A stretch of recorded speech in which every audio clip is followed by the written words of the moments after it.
السلام علیکم ورحمۃ اللہ۔ میلاد النبی کا جو جلوس نکالا جاتا ہے، اس بارے میں علماء بریلوی کے ہی کتاب سے دلیل دیتا ہوں۔ صحیح مسلم کھول کے دیکھیے، صحیح مسلم کے جلد 3 صفحہ نمبر 170 میں بریلوی علماء اکرام کے ہی مفتی اکرام کیا لکھ رہے ہیں، دیکھیے۔ لکھتے ہیں غلام رسول سعیدی، وہ اپنی کتاب اس میں لکھتے ہیں کہ میلاد النبی کے جلوس کی حقیقت بیان کرتے ہوئے اس طرح لکھتے ہیں کہ بعض شہروں میں عید میلاد النبی کے جلوس کے تقدیس کو بالکل پامال کر دیا گیا ہے۔ جلوس تنگ راستوں سے گزرتا ہے اور مکانوں کے کھڑکیوں اور بلکونیوں سے نوجوان لڑکیاں عورتیں شرکا جلوس پر پھل وغیرہ پھینکتی ہے، شاید ثواب کی نیت سے، اللہ ہی بہتر جانے۔ بعض نوجوان فحش حرکتیں کرتے ہیں۔ جلوس میں مختلف گاڑیوں پر فلمی گانوں کی ریکارڈنگ ہوتی ہے اور نوجوان لڑکے فلمی گانوں کی دھنوں پر ناچتے ہیں اور نماز کے اوقات میں جلوس چلتا رہتا ہے، مساجد کے آگے سے گزرتا ہے اور نماز کا کوئی اہتمام نہیں کیا جاتا۔ اس قسم کے جلوس میلاد النبی کے تقدیس پر بدنما داغ ہے۔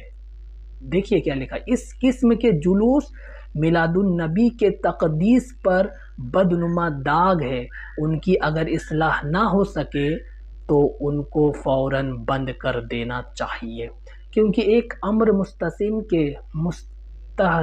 کے نام پر ان محرمات کے ارتکاب کی شریعت میں کوئی اصل نہیں ہے۔ صحیح مسلم جلد 3 پیج نمبر 170 پر یہ عبارت اب دیکھ لے، اسکین بھی لگا دوں گا، عبارت دیکھ لے۔ 8 صدی کے ایک علماء گزرے ہیں جنہوں نے اپنے کتاب میں بھی عید میلاد النبی کی جو رسومات ہیں ان کا رد کیا تھا۔ اس وقت رد کیا تھا، آج یہ رسومات بڑھتی جا رہی ہے، آج بھی یہ بند نہیں ہو رہا ہے، بلکہ رسومات اور بھی جو آپ دیکھ رہے ہیں سب بڑھتی جا رہی ہے۔ تو خلاصہ کلام یہ نکلا کہ یہ بند ہونے والا نہیں ہے، اسی لیے یہ جو میلاد النبی کا جلوس ہے اس کو پورا ترک کر دینا چاہیے، جیسا کہ لاسٹ میں صحیح مسلم میں لکھا ہے، ایک مستحسن کے نام پر ان محرمات کے ارتکاب کی شریعت میں کوئی اصل، اس سے اوپر لکھا ہے نا۔ اس قسم کے جلوس میلاد النبی کے تقدیس پر بدنما داغ ہے۔ ان کی اگر اصلاح نہ ہو سکے، اگر ان کی اصلاح نہیں ہو سکتا ہے تو ان کو فوراً بند کر دینا چاہیے۔ صحیح مسلم جلد 3 پیج 170 پر دیکھے جا سکتے ہیں۔ السلام علیکم ورحمۃ اللہ وبرکاتہ۔ چیز اور ذکر کر دوں کہ ہمارے یہاں عموماً کہا جاتا ہے کہ سر میلاد میں اگر خرافات ہو رہی ہیں تو آپ خرافات کو بند کروائیں نا، اصل میلاد کے حوالے سے کیوں آپ کو جلن ہوتی ہے؟ تو میں ایک چیز بتا دیتا ہوں، اصل میلاد سے کس مسلمان کو جلن ہو؟ کسی کو نہیں ہوگی، اللہ کے نبی علیہ السلام کی مبارک نعمت۔ لیکن میں آپ کو 8ویں صدی ہجری کے ابن الحاج مکی رحمۃ اللہ تعالیٰ علیہ مدخل انہوں نے کتاب لکھی، اس کا ایک جملہ میں پڑھانا چاہ رہا ہوں۔ 8ویں صدی ہجری کے عالم دین ہے اور اپنی کتاب کے اندر لکھ کے گئے ہیں ربیع الاول کے حوالے سے کہ لوگ اس میں صدقہ خیرات وغیرہ کرنے کے شوقین ہیں، لیکن آگے لکھتے ہیں وَقَدْ اِحْتَوَى عَلَى بِدَعْ وَمُحَرَّمَاتِ جملہ، انہوں نے کہا لیکن یہ ربیع الاول کی جتنے معاملات ہیں یہ حرام کاموں سے بھر چکے ہیں اور بدعت سیئہ سے بھر چکا ہے۔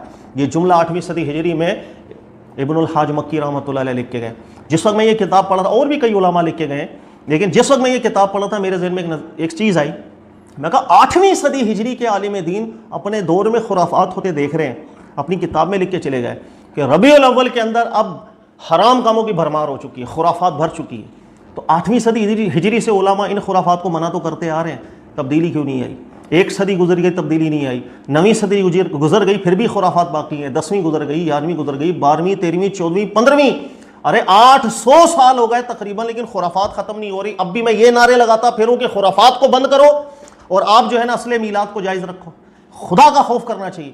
یہ خرافات اب اتنی بڑھتی چلی جا رہی ہیں کہ آپ اللہ کے نبی علیہ السلام کی بارگاہ میں جا کر بھی اب خرافات کرنا شروع ہو گئے۔ اب کوئی بدعت حسنہ نہیں ہے میلاد، صرف بدعت سیئہ ہے، جو مرضی آپ کر لیں، اب صرف بدعت سیئہ ہے۔